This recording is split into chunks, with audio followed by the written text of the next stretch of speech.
آپ نے پولیس کی وہ جو یہ دکمپیل کر رہے تھے اور جو بے توقیری کر رہے تھے، کیوں کر رہے تھے؟ کس قانون کے تحت یہ اختیار ہیں ان کے پاس؟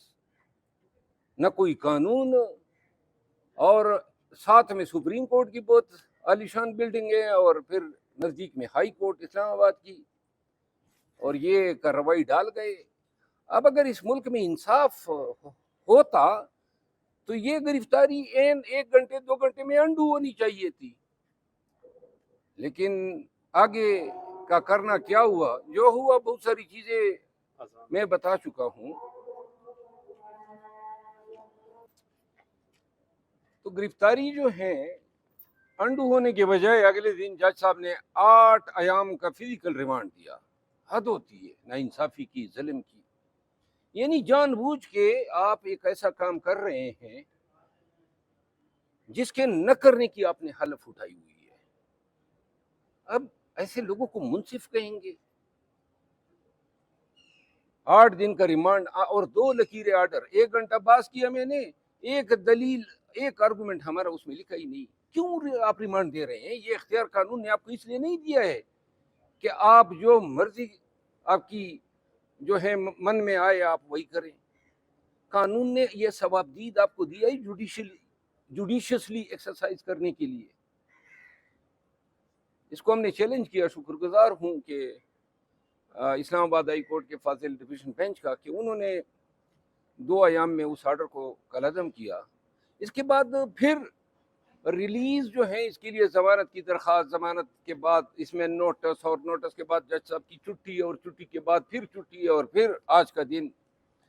تو یوں 8 دن کوئی اس نظام انصاف کا کوئی وکیل، کوئی اس کا ٹھیکیدار بتا سکتا ہے کہ یہ ہمارے 8 ایام کی تلافی کس طرح ہوگی؟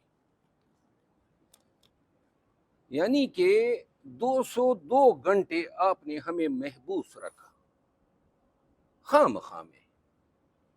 اب یہ نظام ہے، یہ انصاف ہے، اور یہ نظامی انصاف ہے کہ آپ وضاحت بھی نہیں دے سکتے ہیں کہ ہم نے آپ کو تو رکھا۔ اب شہری آزادی اور شہریوں کی آزادی، اس کا تو اسلام میں، قرآن کریم میں، اور ہمارے روایات میں، ہمارے آئین و قانون میں کتنی اس کی اہمیت ہے۔ عربی کا مقولہ ہے الحر حر ومن یسع الدر۔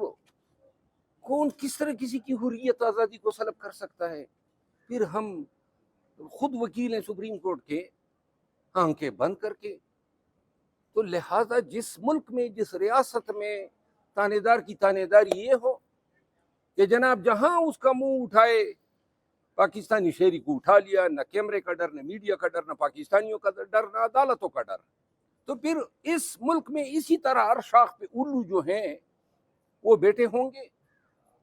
اور لوگ جو ہیں 25 آج جو منسٹر لا نے ایک بات درست کہی کہ 25 سال سے کیسز یہاں پہ فیصلہ نہیں ہو رہے ہیں، اور یہ بات بھی درست ہے کہ سپیریئر جوڈیشری میں من مانے لوگوں کو جو ہے ایلیویٹ کیا جاتا ہے۔ کوئی سسٹم نہیں ہے، کوئی طریقہ نہیں ہے۔ بحیثیت وکیل عدالتی نظام میں ججز کے ایلیویشن کے طریقہ کار کو صرف اور صرف سپریم کورٹ یا جوڈیشل کونسل کی ثوابدید پہ نہیں چھوڑنا جانا چاہیے، کیونکہ زیادہ تر ججز یا رشتہ دار ہوتے ہیں یا اپنے چیمبر میں سے لیے جاتے ہیں۔ اس کا تدارک ہونا چاہیے۔ دوسری بات، 76 سالہ لائف میں جب پاکستانیوں کو اپنے فنڈامنٹل رائٹس کے تحفظ کی ضرورت پڑی تو اس وقت عدلیہ ناکام ہوئی۔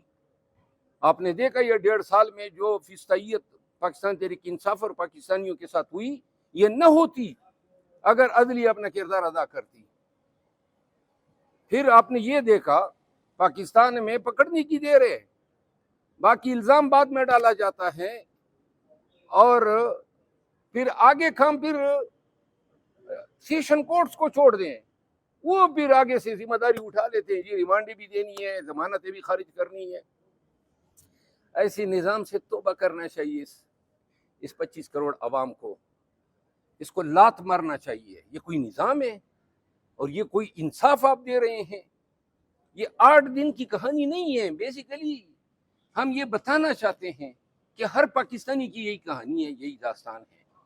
میں سمجھتا ہوں کہ اگر آئینی ترامیم جو یہ لا رہے ہیں اس میں، اور جس پہ ہماری کل سے اپنی گفت و شنید بھی جاری ہے، کوئی ملٹری ٹریبیونل قبول نہیں ہے، آرٹیکل 8 پہ کوئی سمجھوتا نہیں ہے، آرٹیکل 63 پہ کوئی سمجھوتا نہیں ہے۔ اگر الیکشن کی فیئرنس کی وہ چاہتے ہیں، ججز کی اکاؤنٹیبلٹی، سپیریئر جوڈیشری کی اکاؤنٹیبلٹی، یا سپیریئر ججز کے ایلیویشن کے نظام کو، یا پھر کانسٹیٹیوشنل کورٹ کے قیام پہ کیا ٹرمز اینڈ کنڈیشن ہیں، وہ ورکنگ پیپر ہمارے ساتھ شیئر کرتے ہیں۔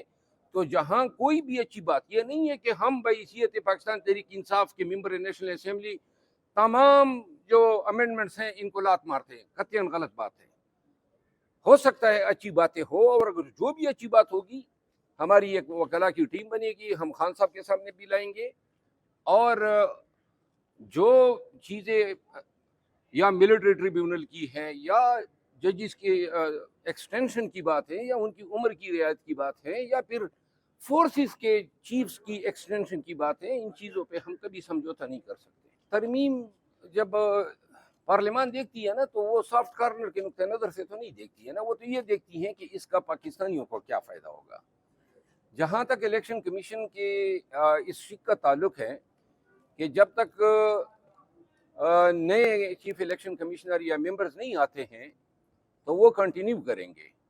اس حوالے سے یہ تجویز بھی آئی کہ اگر ڈس ایگریمنٹ ہوتا ہے پرائم منسٹر اور لیڈر آف دا اپوزیشن کے مابین، تو یہ میٹر جو ہیں، بجائے اس کے کہ چیف الیکشن کمشنر جس طرح اپنی مرضی کے اسٹیبلشمنٹ کی ماں پہ وزرائے اعلیٰ لگائے، اس کا توڑ یہی ہے کہ پھر یہ سپریم جوڈیشل کونسل جو ہے یہ اختیار ایکسرسائز کرے، کیونکہ اب یہ موجودہ چیف الیکشن کمشنر کے تجربے کے بعد جو ہیں وہ ہر پارٹی بڑی پونک پونک کے قدم رکھے گی، کیونکہ کوئی پارٹی ایسا چیف الیکشن کمشنر افورڈ نہیں کر سکتی ہے جمہوریت کے لیے، فیئر الیکشن کے لیے۔ اور دوسری بات جو آپ نے کی کہ وزیر اعظم کے کسی بھی ایڈوائز جو صدر کو وہ کرے گا وہ سپیریئر جوڈیشری میں چیلنج نہیں ہو سکتا، یہ ہمارے آئین سے متصادم ہے، کیونکہ وزیر اعظم اگر یہ تجویز یا ایڈوائز کر دے کہ جی یہ جو عدالتیں ہیں یہ 3 دن کے لیے انصاف دینا بند کریں گے، یا یہ تجویز دیں کہ یہ سورج جو ہے مشرق کے بجائے مغرب سے طلوع ہوگا، یا یہ تجویز دیں کہ بھائی مرد کے بجائے خواتین جو ہیں کام پہ جائے، تو بھائی بات یہ ہے کوئی چیز اگر عقل، منطق اور دانش کے مطابق وہ ایڈوائز کرے گا، لیکن جہاں پہ وہ اپنی اتھارٹی کا ابیوز کرے گا، ایکسیڈ کرے گا، یا عوامی مفاد میں نہیں ہوگی، تو اس سے کوئی انحراف نہیں ہو سکتا ہے کہ وہ سپیریئر جوڈیشری اس کی جوڈیشل اسکروٹنی کرے۔